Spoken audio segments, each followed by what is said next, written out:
Hello, folks. Another episode of Burning Platform, and I've got a customer and an analyst. We're going to talk about Truly Zoho, two very different perspectives from a week that we spent together. We'll see if they still like each other, what they learned from the week. Rebecca and David, why don't you introduce yourselves, and then we'll go into what you learned from the week. Rebecca? Sure. Thanks, Vinnie, for having me. Rebecca Wettemann here, principal analyst at Valoir. As the name implies, Valoir focuses on the value of enterprise applications, and I've been covering this space for the better part of 2 decades now, and have worked with Zoho for a long time.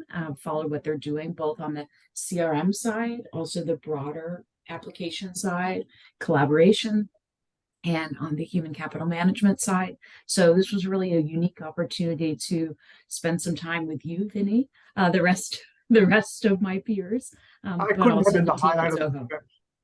That's very kind of you, Rebecca, but I could not have been the highlight. Um, we'll come back to the let David introduce yourself and. Sure, of course. Yeah, my name is David Fauser, and I was the only customer hanging around for the whole time with a bunch of analysts, which was really interesting for me to be completely outside of my environment of what I do on a day-to-day basis. Cimco is a industrial refrigeration company. We design, we build, and we install and service complex, customized refrigeration systems for cold storage and for slaughterhouses, food processing plants, and my personal love of hockey rinks is what we do. So we've been using Zoho for about 5 years now. Started on the CRM, and it's slowly expanded to different parts of our business. My role here is I run the sales in the marketing team. We are about 1,200 employees. Our sales force is about 150, and then we have a marketing team that supports that. We use Zoho for all the revenue generation activities at our organization. So seeing Zoho over in India, and then being able to tap into some of these analysts for opinions, which I learned that you have lots of opinions, was really good, which was really great for me to get some unsolicited or just some advice, just with all that expertise in the room. So anyways, yeah, I'm happy to be here, Vinnie. Thank you very much for the opportunity, and really happy to be here with Rebecca as well, too. So thank you. Well, so let's talk about what were your expectations going in? David, I'm sure for you, coming from Canada, probably was a 30-degree, 40-degree temperature difference. That probably was your first expectation. But what were your expectations going in? Because, quite often you don't go visit vendors in a faraway place. You do that due diligence before you decide on a vendor. So you were doing this as an ongoing opportunity. So tell me what your expectations were. Yeah, I've in my life, I've done a lot of traveling. I've been, when I was younger, I spent 2 years in Europe after school, and I went to China and Vietnam and all these different places. But India was always a place I was really intimidated by. And I was intimidated because I was, in a way, I was scared to see poverty, right? In a way that was a business, which I'd seen in some of these movies and stuff like that. So I was like, I don't know if I'm ever really prepared to see that, and what does it look like? And then when this opportunity came up, I thought, okay, well, this is once in a lifetime, because here's an opportunity where I'm going to get to go there, but I'm going to be with people that are from there, and I'll be able to really understand what's happening from their perspective. And I felt a lot safer in a sense to be able to go there. But once I got there, it was nothing like what I envisioned. It's a beautiful country with it's an ancient culture with so much to discover. And I felt almost ashamed in a way that I didn't really know a lot about the Indian culture and their history and how diverse it is and all of these other things. From the Zoho perspective, I thought, one of the reasons why I took this is because, first of all, I really liked the company and the culture. And I was like, okay, I'm going to go see if this is for real. And the fact that they sort of opened up the kimono, so to speak, and let us have full access to their employees and to their operations, to their people, was one way to say, like, yeah, we do stand behind this, because once you open it up like that, who knows what people are going to say. So that's a pretty interesting opportunity. So those are sort of my expectations, Vinnie. Rebecca, like you say, you've covered them for a while. What I've covered them. Yeah, I've covered them for a while, and looked forward to the opportunity to learn more about what makes them different. I think I've always wanted to go to India. I studied a lot of Indian culture history in school, and was very excited to go and see not just what made Zoho tick, but as my first trip to India, to at least get a sliver of understanding more on the ground. And Rebecca is a very, very, very colorful dresser. And I'm always complimenting her on her scarves and so on. And she took the opportunity to don an Indian silk sari. So that was probably another adventure for you. Yes, you don't want to know how many saris I brought home. Well, we can maybe talk about that as we go along. So let's come back to you, Rebecca. So what did you learn from the week that you could not have learned, staying in the US? It's a long trip, right? And you spent a week, we all spent a week there. It just seemed like a big investment on their part, huge investment on their part, but also quite a bit on our part. So what did you learn there that you would not have learned just staying here? So I think at a high level in general, if we step back from Zoho, a lot of it was about intentionality. When you're in a place where everything is moving 24/7 at a very rapid speed, you really have to take the time to slow down intentionally and reflect, because otherwise I think you would just be in a constant state of brain panic. But I think that intentionality informs a lot of the way Zoho culture has developed as well. The intentionality about giving back to the community, the intentionality about building talent. Clearly, Sridhar's taken a lot of long walks by himself and thought about what that culture looks like. And you see that with other members of the team as well, where it's not about putting the PowerPoint slide together. In fact, there was no PowerPoint except for one session the entire trip. Wasn't it remarkable that they didn't have hardly any demos, and certainly not many PowerPoint slides? But a lot of very intentional conversations. And I think too, I guess one thing that hadn't really occurred to me, yes, a lot of folks speak English, but English often becomes the lingua franca in the Zoho office because people coming from different parts of India aren't necessarily speaking the same language as their first language. So there's an intentionality about communication that has to happen too. Good point. David, from your perspective, what did you learn? It's almost like a due diligence visit for you, right? What did you learn that you couldn't have without visiting India? Yeah, well, I mean, that's a great question, Vinnie. And, I think the thing is, what I learned is that, I guess from you can have a different way of sort of running your organization that does put people first, and you can be wildly successful.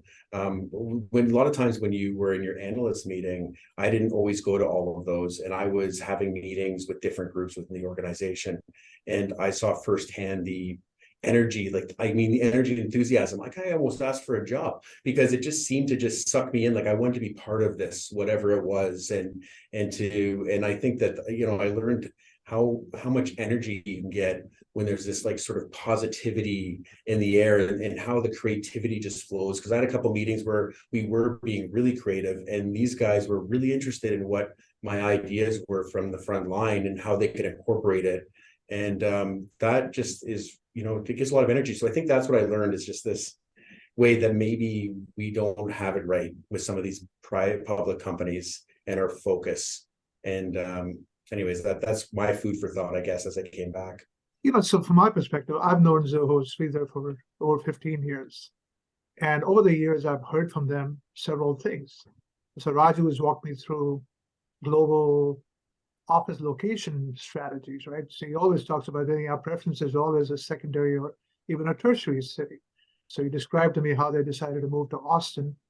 And when I was interviewing him, he was like, Austin's already too big for us. We're looking at other Texas towns. Sure enough, they expanded into McAllen. So that was one thing. I wanted to see Tenkasi from that rural mindset that they bring, right? I've always heard from them, our people are because people will say, a private company, how do you incent your people without stock options? And they would also always say, look, our people are very content, very loyal for different reasons, right? And I got to see that firsthand. So there were a lot of things that I've heard from them. Sridhar has talked to me about vertical integration for a long time, coming from the chip background, right? We saw their NOC and we saw their data centers and all. We could see they take vertical integration to another level because they've got hospitals and schools and everything. So it was good to see all they've told me about for 15 years. In reality, we got to see it, we got to feel it, right? So that was great. Let's bring it back to the Western world, though. You know, when you talk to people and say, hey, look, they invest so much in their employees, they invest in healthcare, they invest in education and so on. They've got, you know, all these farms, organic farms and cafeterias and all that. And people go, we don't do that in the West. You know, how do you translate that back to our day-to-day Western stock option driven, you know, public investment driven world where, you know, investing that much in employees is almost con, right? So how do you translate it back? You've come back now for 2 weeks. What have you told people? What are the reaction you're getting from them? You know, I think it's interesting to David's point about the energy. You know, when Sridhar talks about developing talent, really developing talent from the ground up. And as you think about all the sort of employee perks that we think about here, they are part of what Zoho does. You mentioned the cafeterias and some of the other opportunities, but they're really looking at building talent from the ground up, not competing for talent from top down, which I think organically makes for a different strategy. David, you've come back and I'm sure you've talked to several people about the trip. How are people reacting? Well, they don't really believe me. Like, you know, when I said that I got sick and I went to the Zoho hospital and I got treatment and they were like, what? Like they just, I mean, you said earlier, Vinnie, integrated vertical integration to the next level. Like it's extreme, right? It's just, it was almost unbelievable when you talk about it, right? But I think that when I talk about the morale of the employees and the focus on the employees and just really the enthusiasm, it's like, how could you recreate that a little bit? Because we're lacking it. And I almost sense that in North America, we almost have a workforce of entitlement.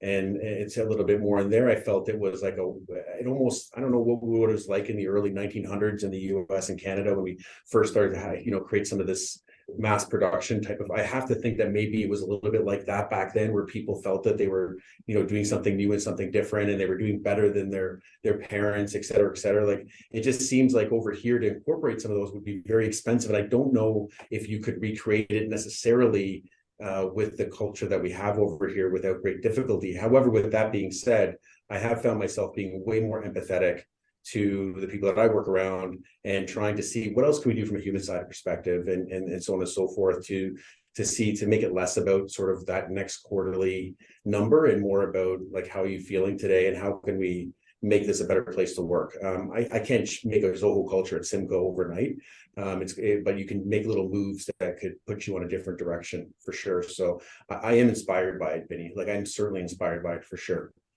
You know, I was in a session last week which focused on layoffs in Silicon Valley. You know, clearly that's coming out. The Silicon Valley is a little too maybe harsh with the whole layoff situation.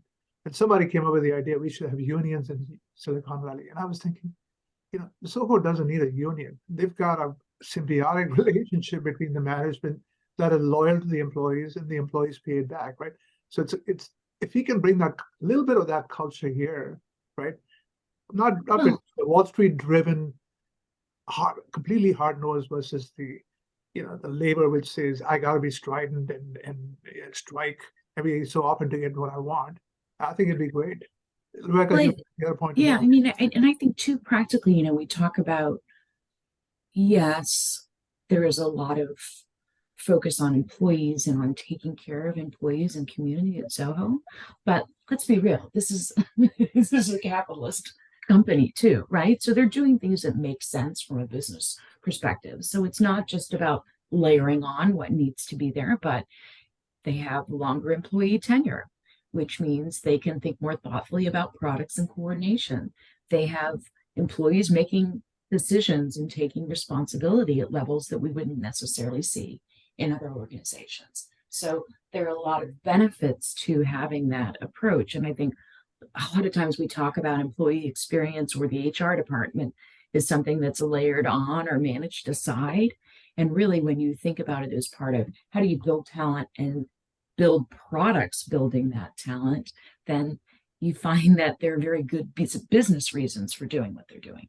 One of the best comments I heard was in one of the panels, one of the product executives, I forget the name now, he was asked, how do you prioritize features and all that?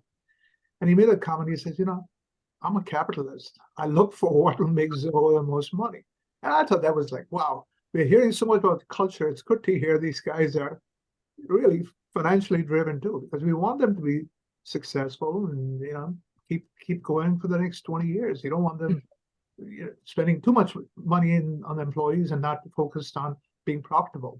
But one of the one of the best experiences I had was they had the school where they're allowing ladies who have left the workforce, right, for different reasons, or domestic reasons or other reasons, to get educated, whatever. They're letting them come back into the workforce. The focus of that school was on ladies who have been out of the workforce for a while. And that to me was kind of inspirational, to see a company actually target a segment of the population with something meaningful. What would you like to see from them, David, from a product perspective going forward? I mean, you had meetings with some of their folks. I'm sure you didn't go in and just sing kumbaya. I'm sure you had specific needs that you said, I want to see this pretty soon. Yeah, like I had a meeting with their AI division, and when I was talking to some Zoho staff about what some of our goals were from an organization, and they were like, "Oh yeah, let's take over the AI team." I said, "Okay, sure." And then I was expecting some little group in the corner, working in the dark, but this was like a 200-person unit that was like buzzing. And so I was like, and then they haven't released anything yet, but the stuff that they showed me was like, holy cow, this is amazing. Like, and so I think that I'm already set up more meetings.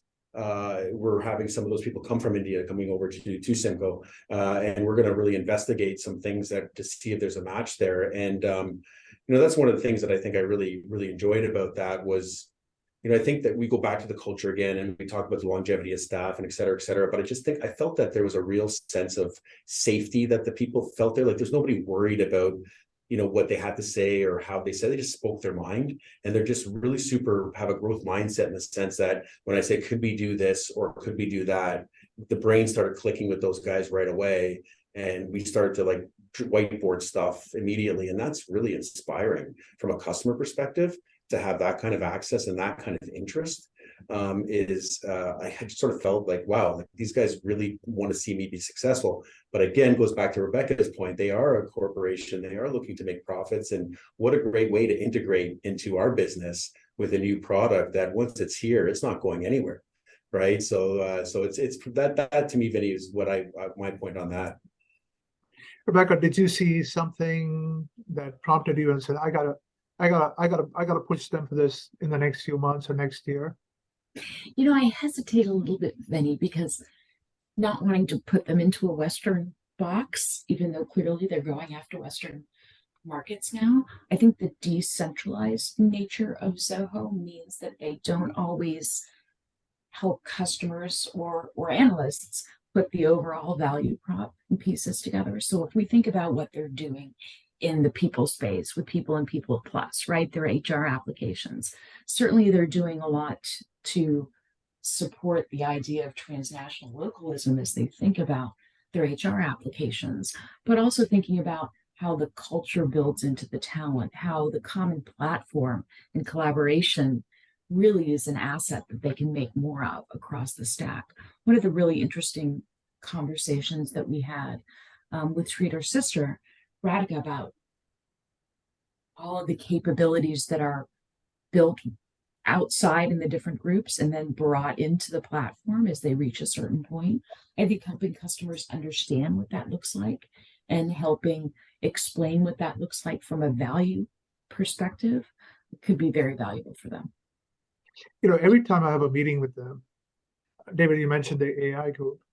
Raju, in the last Zoho day in Austin, they had presented to analysts a lot of features. So you could see very, very specific features. And I was thinking, my God, they had probably 50 features. And I was like, they must have a big group. We didn't meet them. You met them, right? But every time you meet them, like they have a browser. What the hell are they doing building a browser, right? Fits in with their privacy focus. It's the anti-Google, if you will, browser. But just the layers and layers of Zoho that you just discover gradually. And I mean, I asked you the question, what do you want to see from them? I'm to the point where I say, I don't need to push them. They'll show me things that completely blow me away. So, what are you going to use them as a benchmark compared to other vendors, David?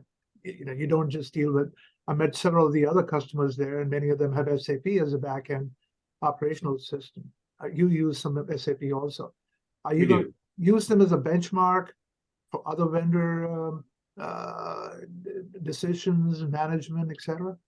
Yeah, for sure. Like, I mean, we have a lot of different, and I think we're probably like most companies, I think, where we have a hodgepodge of different software solutions, and they're not really integrated because it's quite difficult to do as the software changes and our needs change, and different managers go, okay, I'm in this division. I know this is a piece of software I need for my business. They look at only their silo.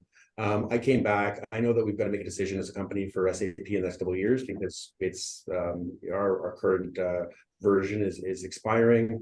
I came back and I said, hey, maybe we should look at Zoho as our enterprise management system just to see.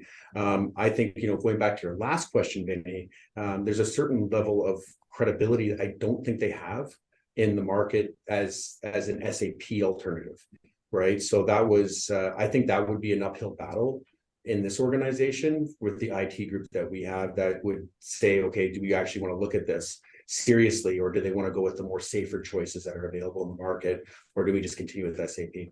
So I think that's but for sure, because I look at our field service management, I look at this AI platform we're trying to do with customers, I look at all these different things, and all I saw was opportunities there, right, to further work with them and integrate with them as an organization.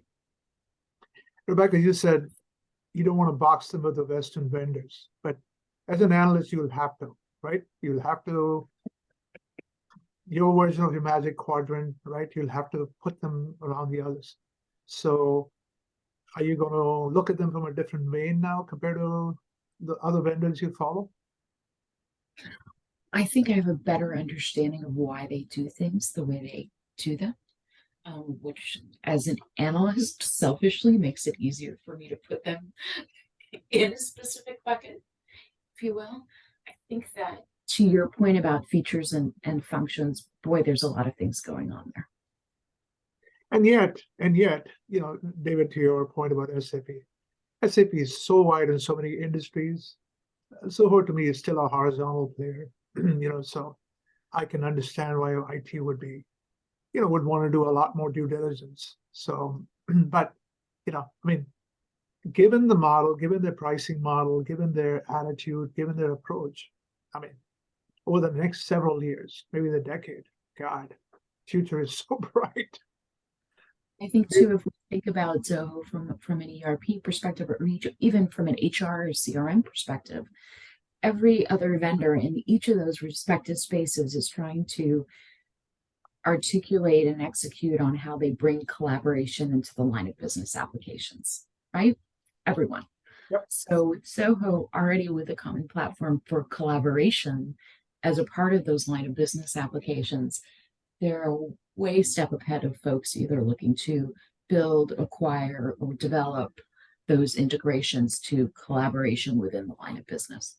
And one of the most brilliant things they did was introduce Zoho One, right? I mean, from especially a mid-sized company perspective, you've been given a suite of 50 applications where you might start with 3 or 4, organically grow to 20. You may never use all 50, but it's so nice to have one, not be hassled by a salesperson every 6 months. Hey, you're using this feature, let's sell you more licenses. just is a brilliant. When they introduced it, I said, this is going to be like Amazon Prime. You sign up for the delivery service, and then you get all these other things, and you go, wow, I can use this, I can use it. You're addicted to that. It just becomes a natural renewal every single year. David, I do have a question for you. So you spend time with a number of analysts, okay? Give us an honest opinion. Are we full of crap? Are we? No, I don't think so. I think that they're, I mean, I was blown away, like, with the level of experience that was around me, and I could ask. I thought actually everybody was extremely nice, extremely open, had time to answer whatever. And what I mean, I was probably asking some pretty low level dumb questions, but I didn't feel that way from any of them. So I think, yeah, no, I think that everybody there is really, really intelligent and brought a lot of insight to that trip, and I could see why they chose who they chose for the trip. You're being too nice to us analysts. Rebecca, I'm going to ask you the other question. They had 6 or 7 customers in the room, which is unusually large for an analyst summit. Mm-hmm. What did you think of the customers? I mean, the interaction opportunities? Thought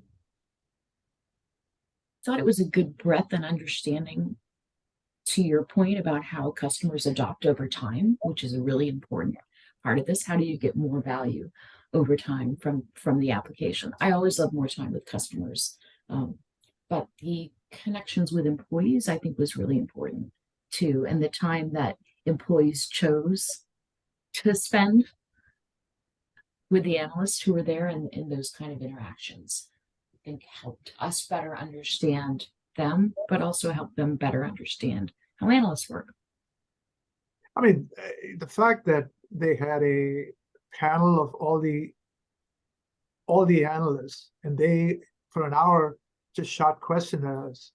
How many vendors ask us questions? I mean, it's usually just outbound marketing to analysts. They don't want our opinions. They're scared of our opinions. So that was, again, a little bit refreshing. Sandy Lowe had set that up, which is always risky. You start asking analysts for opinions, and you don't know what you're going to get from them. But these were confident folks, and they did. So, right. Final thoughts, guys. Well worth the visit. Would you do it again? Absolutely. Oh yeah, 100%. I would do it again in a second. It's fantastic. And so yeah, so thank you very much, Vinnie. I've just gotta sharpen up my dosa recipe. That's my challenge. Your dosa recipes, and plenty of other stuff. They've sent us all a box of Indian spices. So, Rebecca, your excuse for not having spices certainly goes away. All you need is now a recipe and some skills. My wife joined us for a couple of days, and she had a great time with all of you guys. You were so kind to her, so thank you for that. And boy, she has been ordering spices left and right. I need to get her to stop. Thank you very much. Thanks, Vinnie. Non-drink.